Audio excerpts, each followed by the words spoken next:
First of all, I would really like to thank all of our family members for joining us today. Thank you for coming. A big warm welcome to you all.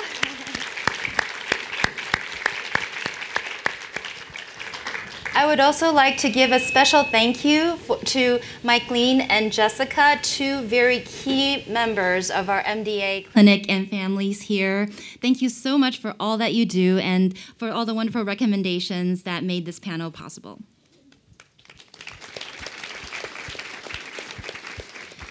So as a way to have a chance to get to know our families, I would like to start off with this first question of what was the situation and symptoms that had led to your diagnosis as a way for us to get to know you better. Lucy, I was wondering if you and your mom would like to talk to us first. Hello.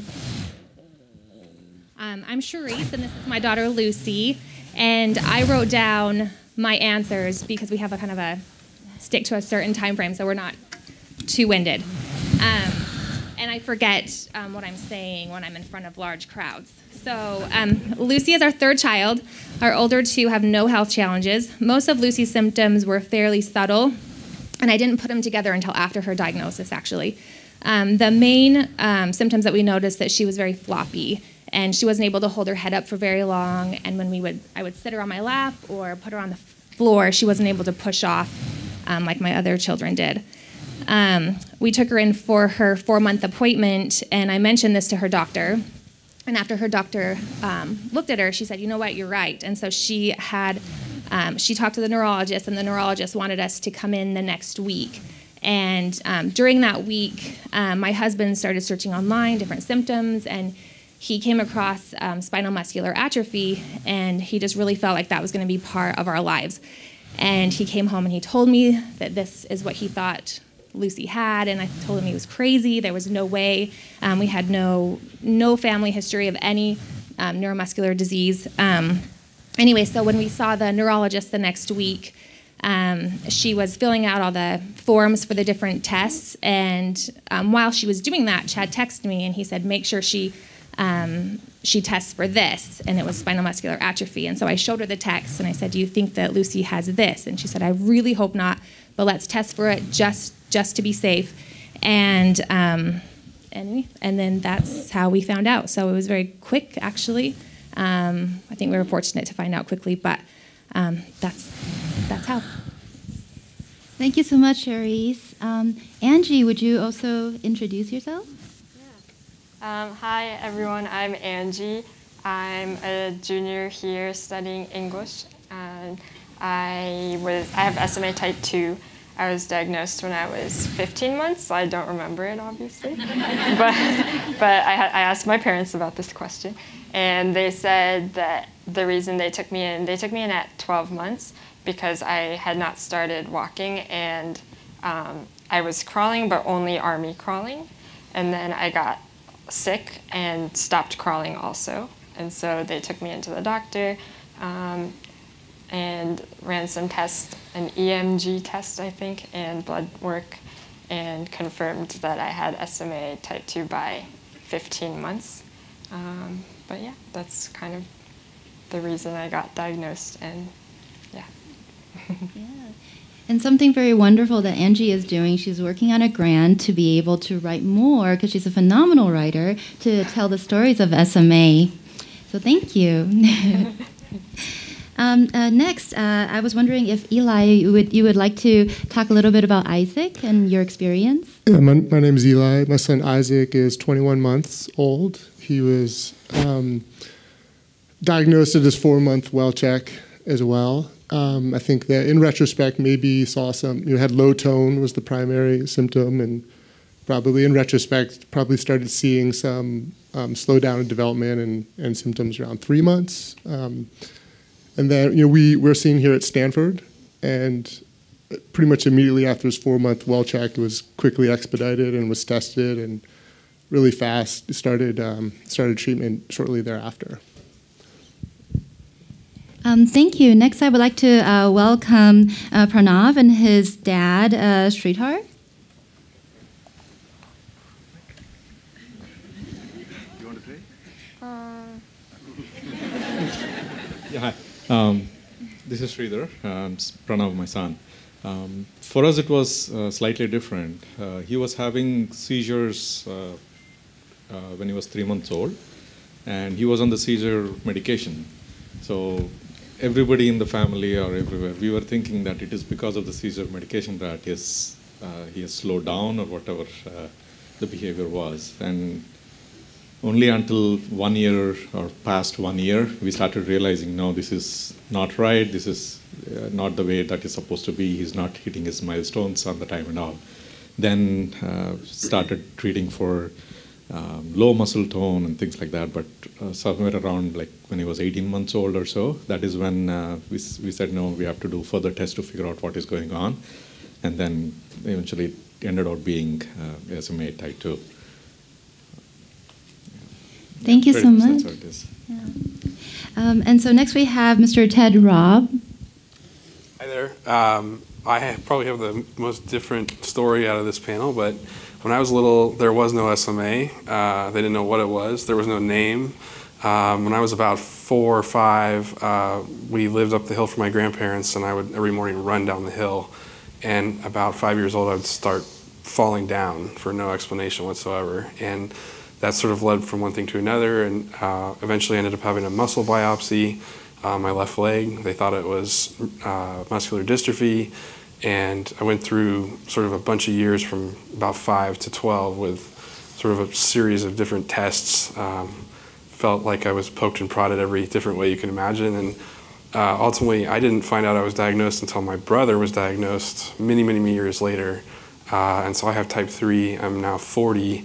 And have 2 kids of my own, my wife Carrie and my daughter Olivia, and my son Owen, and they don't have SMA. So my sister doesn't have it, my brother and I do, both type 3. And I actually don't even remember I think it wasn't until I met Dr. Day and the folks here at Stanford a couple of years ago that I actually got an official diagnosis of any form. So for me, it was very much a different journey. There was no, I mean, I fell and I had obviously something different, but it was not clear-cut what it was for many years. Thank you so much for all the wonderful introductions.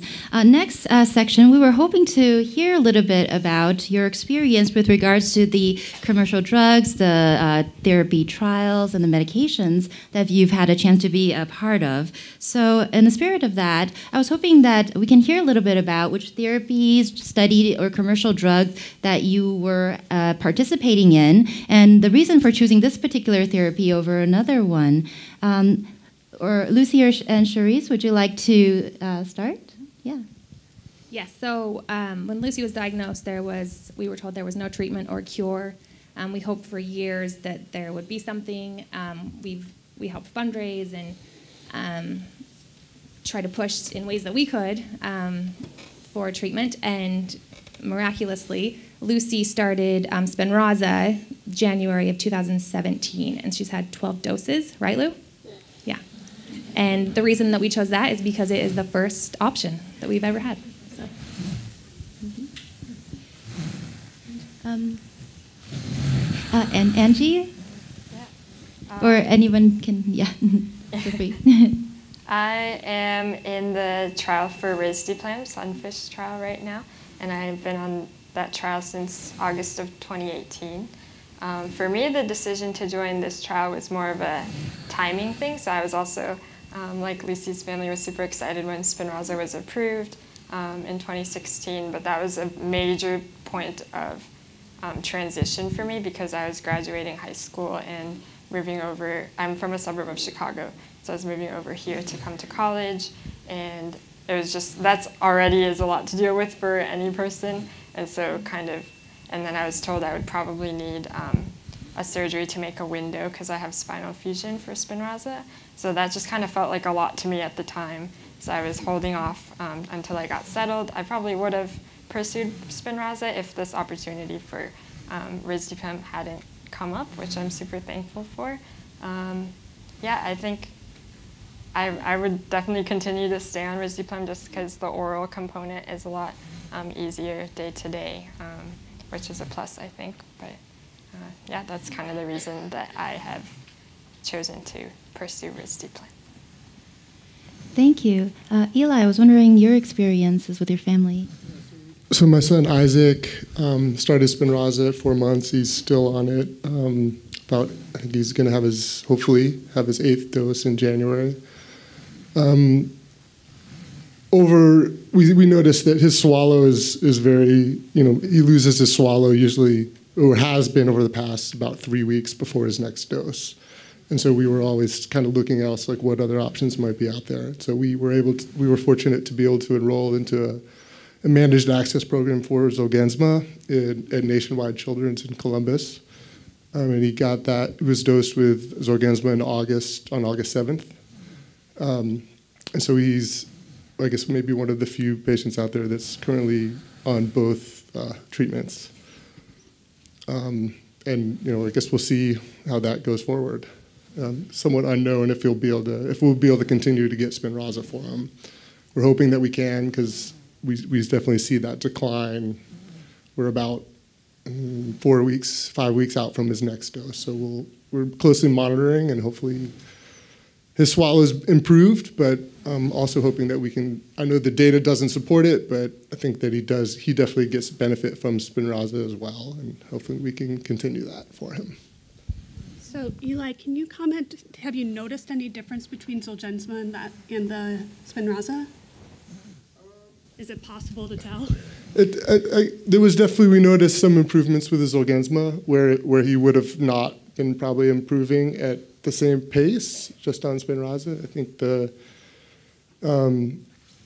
so it's slow and steady improvement, so it's hard to say. It's easy when you don't see him for a couple weeks and then you see him again, it's a lot more pronounced. He's getting more head control. He can't sit up, without support, but can hold on. He's starting to hold his head up and he's moving his legs a little bit more. It's hard to say, what's Spinraza and what's Zolgensma, but he's definitely making good improvements, and slow and steady. Great. Thank you so much. I was wondering if Pranav and Sridhar may share your experience. So Pranav have been part of the 2A trial of Spinraza itself. And ever since he is part of the next follow-up trials, and now he's on the, sorry, forgot the name of it. So he's received about 14 doses so far, and he's doing pretty good. I mean, when we started off, he could barely lift his hand or anything. I mean, four spoons of feeding was the max he could do. By the fourth spoon, his hands used to stay down, and then head goes down to pick up the food. From there, he's doing amazing right now. For Spinraza picking this one, we had another friend of ours whose son was part of the 1A trial as well, and we were seeing the progress he was making. So it was kind of like close the eyes and then just move on with it, because we knew that it was working for us without the family. Yeah. Thank you. May we now hear from Mr. Ted Robb? So my experience was very, again, sort of different. And I asked earlier, how honest can I be? And they said, be honest. So I'm going to be honest. I can hear Connie laughing over there. I had a really miserable Western medical experience my entire childhood. I had needles put places and electrical currents and a bunch of yucky stuff. And I ultimately, around sort of between 12 and 15, just said, that's it, I'm done. I write it off. I grew up in Marin, so there's always an element of woo-woo that's in Marin, as you probably know, and for those of you who live out here. So I did many different things: diet, exercise, swimming, massage, neuromuscular therapy. I tried pretty much anything, healers, and I give a lot of credit to my parents for sort of trying all the different types of things. And quite honestly, I had a lot more success that way than I did with, pokes and prods and a lot of the testing that was going on. So over the experience of being a kid and not really knowing what this was, I had a really sort of, the final experience for me was at UCSF, where I had I don't know the name of the treatment, Dr. Day would remember, but the doctor basically said, we don't know what this is, we don't know, you're not going to make it. Basically, you're going to be in a chair by the time you're 16, you probably won't live much past 18. And it's like, I was a little kid, and so I went through high school thinking that was the story, that was the narrative, and ultimately, when I turned 18 and realized I was still walking around, I was like, well, I guess he was wrong. So I ultimately came to terms with that, but I was not a fan. I was skeptical. When I was younger, I went to a conference in Illinois, and Dr. Day was probably there, but I left that conference like swearing this whole world of medicine off, and it felt like it was about the money and about the doctors, and it just did not resonate. And it actually wasn't until I was in my late 30s and I met Dr. Day that he convinced me to come here and try it. And so I had never participated in a trial, basically came in on the trust with Dr. Day, and ultimately with Spinoza, I don't know, Connie, how many doses I've had. I'm bad at remembering these kind of things anyway, so 2 years, basically 10, 12, or what is it? 11 doses. Carrie, we have this running joke that we have our quarterly Spinal Tap date, so it's not the most fun, but I have to say, for me, Spinoza has been absolutely noticeable, basically across the board. More endurance, rolling over in bed, raising my arms, pretty much every measurable thing that we go through, I've noticed a pretty significant difference. So I skipped all the trials, all the studies, and to be honest with you, I still don't think I would do one now. I'm barely there. If it wasn't for Connie and Dr. Day, I mean, I tell Connie if she leaves Stanford, I will go wherever she goes, because trust is not there yet beyond here. So I'm recovering, I guess you'd say. I'm happy to share more, but that's been more my journey. And Spinoza's really been the only thing, like you said earlier, I think it was the only thing we knew about. There wasn't, before it was no hope at all. We don't know anything, nothing's coming. And so it was a pretty exciting day when it showed up. Thank you so much. And so with regards to this next section, I would also like to open up to the audience to see if anyone has any particular questions with regards to the treatments they had and what their experience have been. And we're already hearing some of that stories from the families as well. But one of the things I would like to get things started from a discussion standpoint is, after treatment, are there anything new and fun that now you're able to enjoy that you haven't been able to do before? Some of the gains and improvements. And at the same time, were there some downsides that you have noticed about the treatments? Or about the amount of time you need to spend with getting said treatments. Yes. So Lucy, tell me, you can shake your head yes or no, but some of the things that I have noticed with Lucy, one thing that was really interesting, the day after, which I don't know, the day after that she received her first Spinoza injection, she ate an entire sucker, which she's never done before. Like she's sucked on suckers, and it's kind of gone, like her strength kind of goes like this a little bit. And anyway, it was kind of weird that she did that. But the things that are consistent that we have noticed is more stamina, so much more stamina. It's incredible when she comes home from school after 7 hours that she's still up and bright and has energy to do homework and therapies and stretches. Her voice is a lot louder and a lot more clear, and we hear from people all the time about how much louder she is and how much clearer she is. I would say her swallow is a little bit better. She's better at managing her mucus, and that still kind of varies. What else? Oh, her iPad. So when she plays on her iPad, she usually is lying on her bed, and she plays with it with her right arm, and she has a stylus, and she plays with it over here. And before the injection, she wasn't able to do that at all. She would just say, "My T-Rex arms can't reach the screen," and but now she plays on it all the time, all day long. And I still remember the first time I received a text from her, and I could not believe it. I was like, "Is this Lucy?" And she replied, "Yes." And now she's a master at the iPad. She has it all organized perfectly. Some other things. What was I going to say? One thing that I don't know if it was from the drug or not, before she received any injections, she had failed 2 eye exams, and her eyes weren't bad. She could see most everything, but she had failed the 2 exams, and we set up an appointment to see the ophthalmologist, but it wasn't for a couple of months. And between that time, she received her the first 4 injections, and then we went to see the ophthalmologist, and he was like, "Everything's just fine." So I don't know if that has anything to do with it, but we'll take it. And then the only thing that we actually expected from the drug was that it would stop progression, and for sure it has stopped progression. But yeah, there's a few other things too as far as strength. Like if I hold her on my lap, she can hold her head up, like she can keep it there instead of letting it fall. But it's really, really exciting. Just those little things that may not seem big to you and me are life-changing and improve the quality of life immensely. So. Any downsides? Side effects. Well, the worst thing was it wasn't here at Stanford, but she got bacterial meningitis from one of the injections, and that was scary. Other than that, some headaches, but they usually don't last long after her injections. So that's really all. Thank you. Angie, would you like to share as well?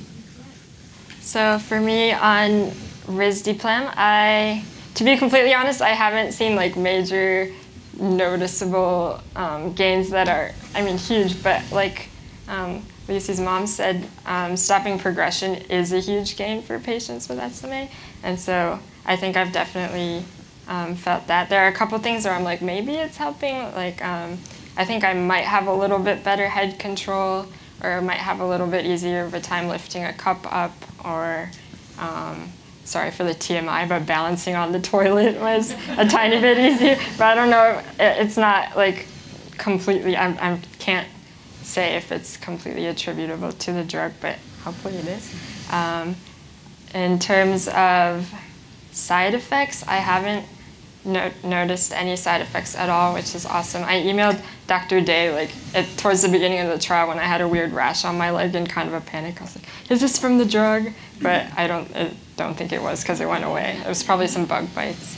But yeah, I think, just want to reiterate, I guess, I think stopping progression is a huge gain for me, because just little things like senior year of high school, I could still feed myself without needing any assistance. But I noticed from the beginning of senior year to the end of senior year, I needed help positioning my arm a certain way on the table in order to feed myself.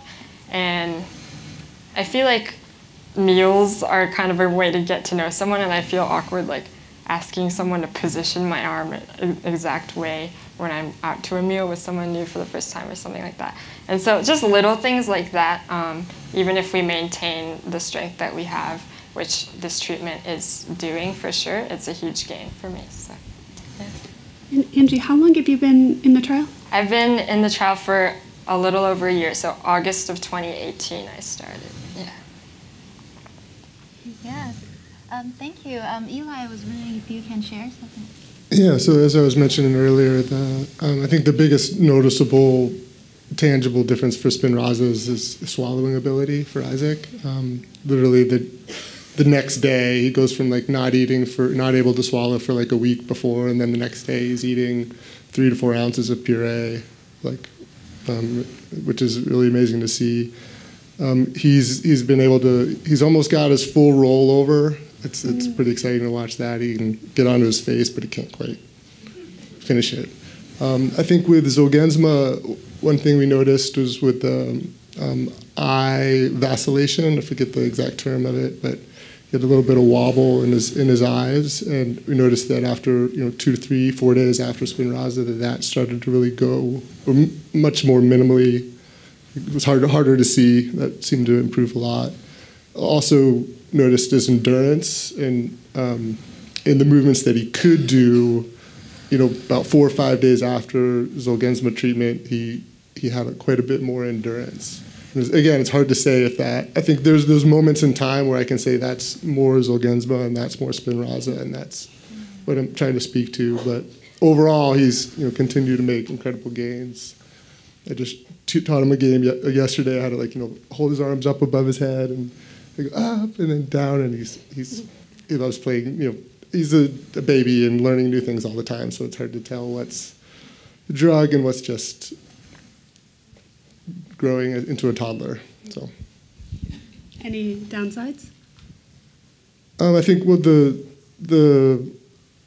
losing the swallow and as the concentration wanes of Spinraza, I'd say would be a downside.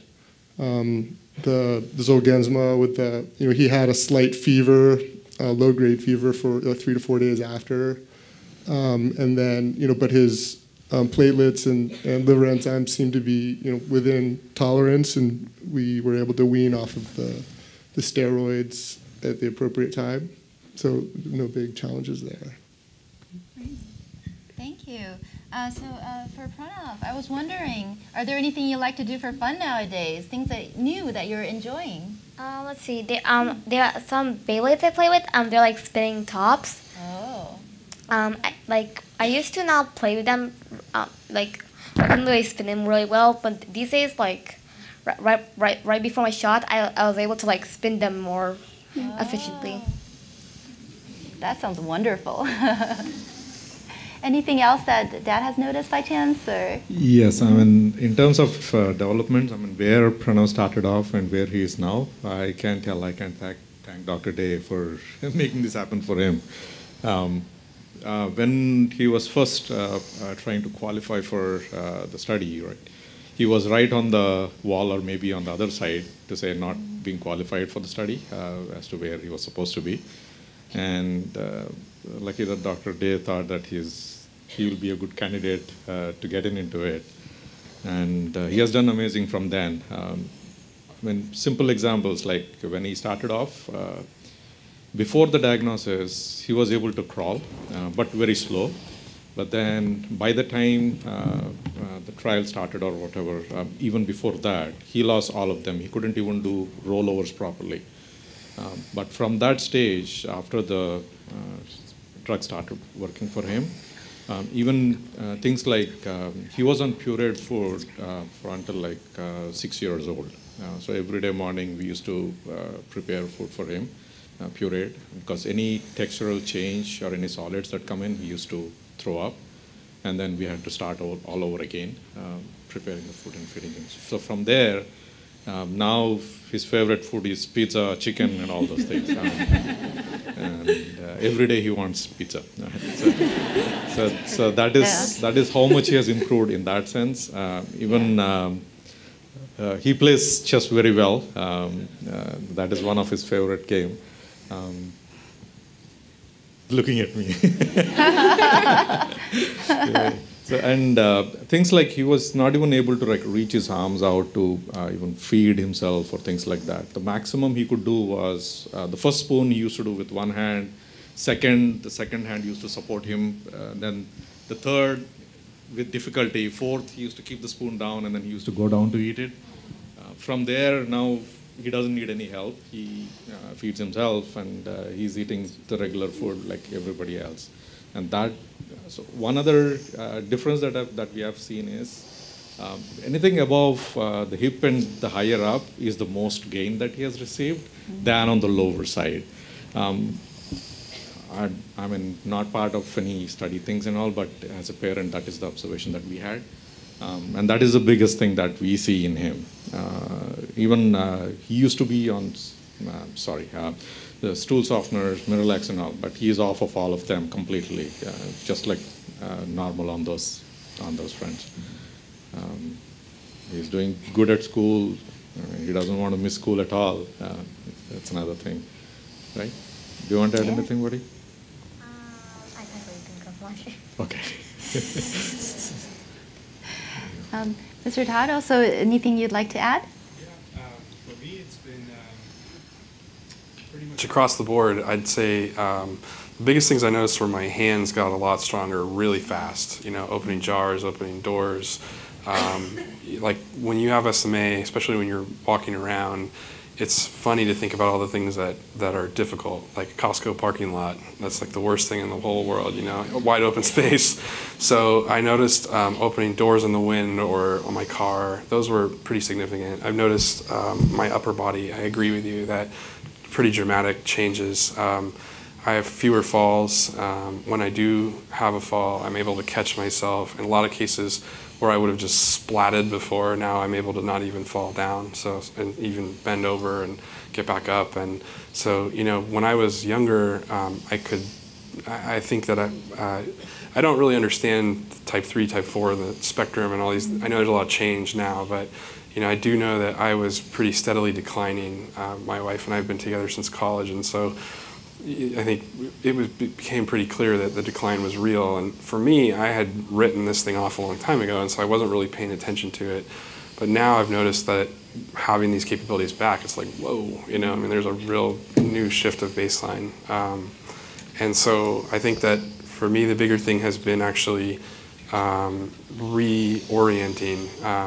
Proprioception is a term I've become really familiar with, because I've had times where, actually a couple times where I've sprained my ankle, I hit my head from turning around faster. It was like my body and my brain were not in the same place. And I've noticed that that's actually been one of the downsides for me, is I've had more strength than I even know. And that's actually caused a couple of falls. So otherwise, for side effects, I grilled Dr. Day about the drug, because I'm, as I mentioned, skeptical. And he gave me a very satisfactory answer, and he's been dead on the money. I've really not had any side effects. A couple headaches. Coffee has gotten rid of those, so we make a ritual now after each treatment. We have a cup of coffee.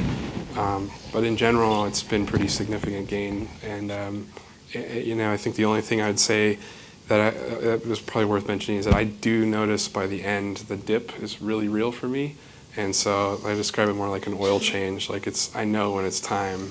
And unfortunately, I think we're not able to get there yet on more or higher dose, but I know that that's coming. So that's exciting, because I feel like there's probably some room for additional drug to come in and narrow some of that. So it's been pretty significant for me in terms of improvement, though. Thank you so much. And so we have some questions from the audience that so you probably don't know, but there are many people here in this audience that are physical therapists or occupational therapists or other forms of therapists, and they would like to know, everyone would like to know about what kinds of roles these other kinds of therapies have played in your treatment in addition to the drugs, or if at all. You can volunteer. And everyone can feel free to jump in at any time. Yeah. Go ahead. Yeah, sure. So for Pranav,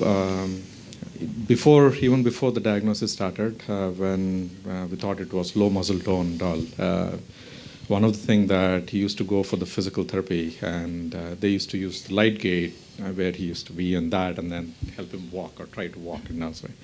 So looking at that, and then afterwards, how much therapy is provided through insurance or whatever restrictions that we have, then we figured out it would work best if we try to get something at home.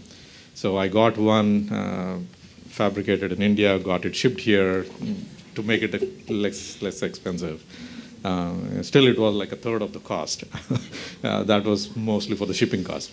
And and then we started using that.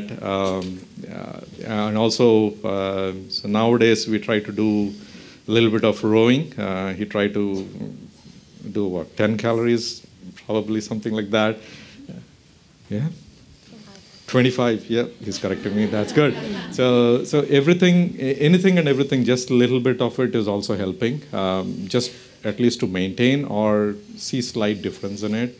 The more we do, I see he feels better the next day while doing it. We give him a break for a week or so for whatever reason, right? Either he's stressed out or he's not well or something, colds or things like that. Then I see catching up on those things again is a little bit difficult for him. We always keep in mind that, yes, there is this muscle fatigue that is there, so we don't try to push him too much and try to respect his feelings at that stage and say, okay, now you want to take a break, okay, let's stop it, we'll do tomorrow, kind of a thing. But the most important thing that really helped us is having a fixed regimen to do things almost every day. That is definitely helping us a lot in many of these things. I mean, as a normal person, we don't see those, I mean, I personally don't see those as something that is so critical, but observing it through him, we have learned so many simple things in life are so significant. And to help get there, this is all through these different either play times or things like that, incorporate those activities into that is what is helping us most. The normalcy. Yeah. Yeah. I'm a really competitive person, And my brother and I actually, when we started our treatment here, it was actually a little out of control. We'd like share our numbers of who would go further, and we had to like separate us after a while. But I think so I've always been, I made a decision about 12 that I wasn't going to let this thing rule me. It was like, all right, I got it. What am I going to do with it? And so I just always forced myself, ride a bike, play baseball. And it's like I couldn't run, so I was like, just hit a home run. And it's like that's the way I'm going to look at it. And so I agree with you that like just having, for me it's been, I stand at work most of the time now. Try to force myself to stand most of the day. Take the long way to the bathroom, and I think those kind of things ultimately really do have a big impact. For me, massage, swimming. Like I mentioned, I worked with a neuromuscular therapist all through high school. That was tremendously valuable, and he worked a lot with sort of range of motion and massage and my muscles. I think the biggest thing getting stiff, I don't know if this happens for you, but when you get stiff and you lock up, that's the worst. Like sitting on a plane for 6 hours and then you stand up afterwards or try to stretch out, that's the worst. So the stiffness and the fatigue for me go hand in hand. I don't know if that's true for you guys or not. In the interest of time, we have about 8 minutes left, so I want to do kind of like flash questions for you guys because we just got like 10 questions from the audience. So I'm going to do that question one more time, but from you guys, how many of you see a physical therapist on a semi-regular basis? How many of you see an occupational therapist on a semi-regular basis? How about speech and language pathologist? Respiratory therapy? Psychotherapy? Any of you feel over-therapized? Can I say a comment on that? Of course. That's probably been one of our biggest frustrations is Lucy gets her therapy through CCS, and with CCS there are specific goals. And because those goals are very specific, and they recently in the last few years they haven't been able to make any specific goals for her, so they've kind of dropped her. And we've done, especially since she's been having treatments, I've really tried to push. Like, we really need to do therapy. We are, spending all this effort. There's all this money being spent. There's an opportunity for, improvement. And it's not our therapist's fault. They are wonderful. They want to do the best thing for Lucy. It's just the way that the system is designed that she hasn't been able to have those therapies that I see that they're so important. And, we've tried to do our own things, but we don't have all that knowledge. So I feel over therapized, but I would say that it's hard to fit it all in. I wish there was more time to get the stander and do everything and all the therapies that he does need. So it's kind of a choice, and which ones are we going to do today? And I guess that's kind of a hard part, is just fitting it all in. I raised my hand on the psychotherapy. For me, it's actually been more the mental game, and it's been coping with some of the things that I stuffed away when I was little, and also like accepting that things can get better. So and I don't feel over therapized. I probably wouldn't let myself get there anyways. It's actually more about accepting it for me. So. I echo the same that Shelley said. With the CCS, that is one of the challenge where you have to have a goal, and then unless there is a progression, it cuts out. So that's where the limitations comes in. And therapists are like great. I mean, they have always helped us with everything, but unfortunately, their hands are tied because they cannot give because the CCS program doesn't allow. So that's what it is.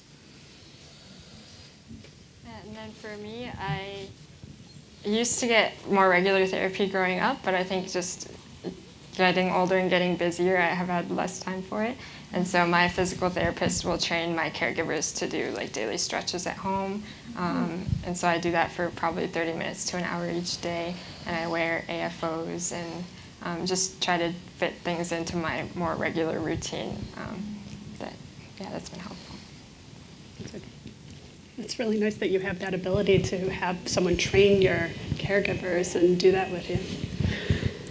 There's 2 questions here that I kind of want to, I hate question stacking, when you ask 2 questions and you guys have to choose which one you're going to answer, but that's what I'm about to do because they're 2 really great questions and we have like 4.5 minutes. We'll go down the line for these ones. But so the 2 questions are, as part of community with fundraising, being pioneers, and having affected family members, what have you learned from another SMA patient or family? What would you share with somebody newly diagnosed? And as providers, we have things to worry about, but is there anything you wish a provider would ask you about that we don't? All right, Sharice? I already forgot what she said. I know, see, this is why you don't question stack. The first one was like, what have you learned and what would you share with somebody newly diagnosed? And the second is, what should providers be asking you? Okay, what have I learned? To put it in a nutshell, I think that we are capable to do way more than we ever thought, I guess, before. I think that when you're put in the middle of diversity or challenges, that you can either shrink or shine. And I think that everybody has the capacity to to do good things and to go further than they thought. I don't know if you asked me tomorrow, I'd say the same thing. That's just off the top of my head. And then the second one was, sorry. What do you wish a provider would ask you that we don't? The best providers ask questions about the whole picture. Real quick, I brought this. This is Lucy in the center, and all of her providers, like all the teams that we interact with, they don't realize that we are, interacting with that many people, and there's that many people telling us, do this for 20 minutes a day, and do this for an hour a day.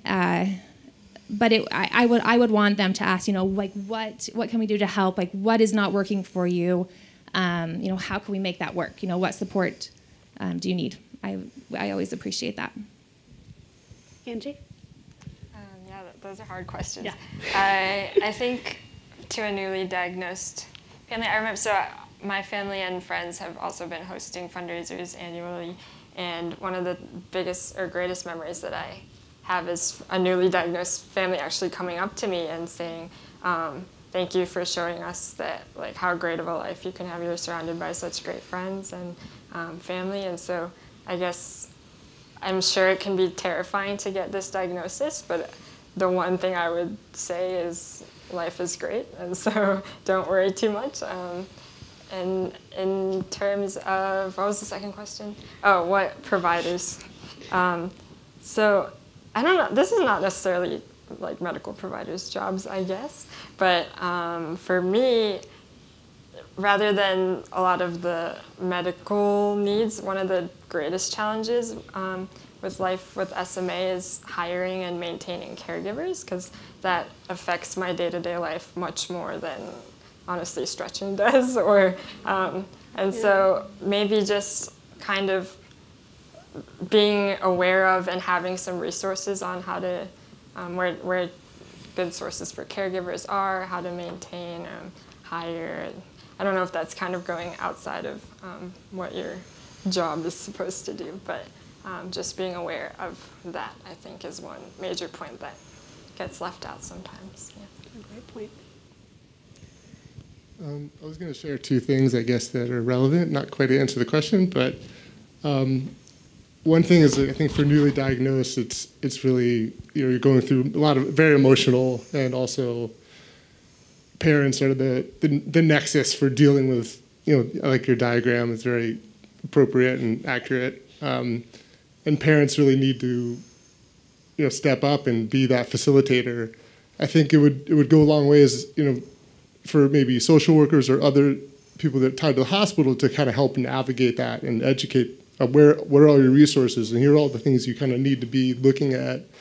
It took us, everyone's been so great, but it's also like, where's that glue that, the parent to educate how to go get everything you need and make sure it's in place, rather than, a lot of it's kind of, you just kind of figure out, or there's probably a tentativeness from caregivers to say what it really looks like, because parents are just, just learning about diagnosis, and you want to kind of tread lightly, which, appreciate at the time, but it also, I think if there was like a 6-month or something like that, a social worker to kind of help handhold parents to like, between the hospital and the county and the state and all the support that's out there to help realize it for my son would have been really helpful.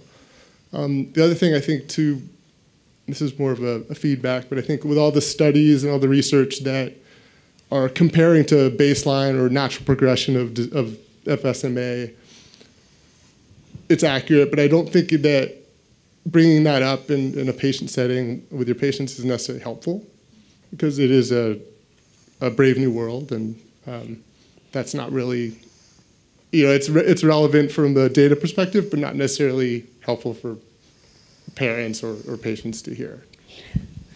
That's hard. Okay, thank you. Go ahead. So, I mean, from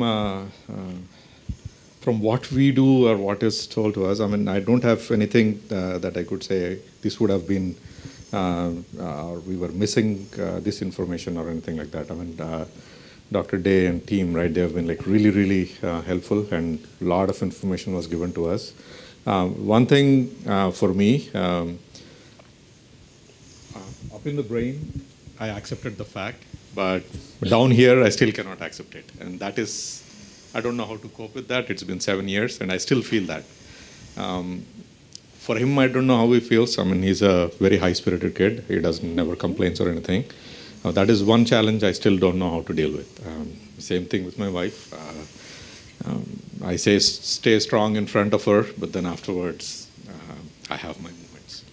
So that is how it is, and I still don't know how to cope with it. That is one challenge. I don't know if every family feels the same way or not.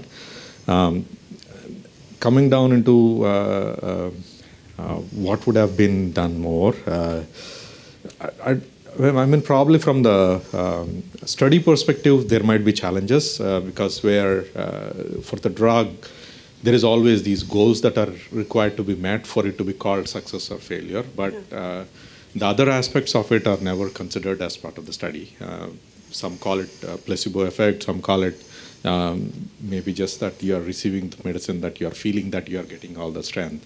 But I don't know if that component could be incorporated into the evaluation, seeing if this is successful, working or not working. If that is one possibility, I think I would love to see that added in there. Yeah. I think for me, this is a lovely answer, by the way. I think the hard part we all feel. I think for me, there's a couple things. One is on the first question, I feel like I just had it and then I lost it. What was the first question again? Oh, I have to go back to it. So what have you learned from another SMA? Yeah, what would you say to a first? I would say that ultimately, at the end of the day, SMA is a superpower. And what you can't do with your body, you do end up doing with your mind. And everybody I've ever met with any type is a pretty remarkable human being. And it's easy to not see that. But everyone I know with it, and I was very scared to meet people with it for a long time, to be honest with you, are overdeveloped in terms of their intelligence, their empathy. These are really amazing gifts that come out of SMA. And so that's something, try to keep it as normal as possible and try to encourage that superpower. And the second thing, I agree with you both, or all of you guys, the data is the worst thing, to be honest with you. Like, I like it because I'm competitive, but I also hate it at the same time because it sounds like I have something wrong, and I don't like that. And I'll just embarrass Connie because I care very much about her. My first injection, I had the worst panic attack. It was like I was going back through everything that ever bad happened to me. And she, at one point, just put her hand on my shoulder and my head, and that was what did it. And so I think that don't forget that human element of it in your work, that sometimes it's just literally as simple as just putting your hand on someone and reminding them that they're okay and that you're there with them, because it really does, like, there's a lot of this. It's data and it's information, it's hospitals and the smells, and like, sometimes you just don't want it to be that way. And so I don't ever forget that moment, and I think I never will, because it was really impactful. So that's probably what I would say. Thank you so much for sharing your experience, and I would like to agree absolutely with that statement. The SMA family are truly superhumans, and thank you so much for sharing these valuable experiences, because I think at the end of the day, every work that we do here, every effort that we make from the provider and therapist standpoint is really for you guys, and we want to make sure that we put that first and foremost. Thank you.